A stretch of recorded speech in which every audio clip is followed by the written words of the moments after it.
পৃথিবীতে তিনটা মসজিদ সবচাইতে সেরা, মনে রাখবেন। ইসলামিক জেনারেল নলেজ, এটা ইসলামিক সাধারণ জ্ঞান। পৃথিবীর তিনটা মসজিদ ছাড়া আর কোন মসজিদে সফর করা জায়েজ। তার প্রথম হলো মসজিদুল আকসা। এই মসজিদুল আকসার ভেতরে 1 রাকাত নামাজ পড়লে 500 রাকাতের সওয়াব দেয় কে? 2 নাম্বার মসজিদে নববী, বিশ্বনবীর কবর যেই মসজিদের মধ্যে রয়েছে, ওই মসজিদে 1 রাকাত নামাজ পড়লে 1000 রাকাত নামাজের সওয়াব দেয় কে?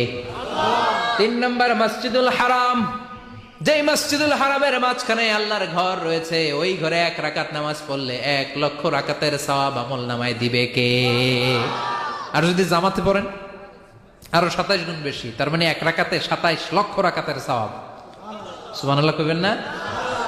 যাইতে মনে চায় সৌদি আরব, যাইতে মনে চায় মক্কা, যেতে মনে চায় মদিনাতে, বিশ্বনবী শুয়ে আছেন সেখানে,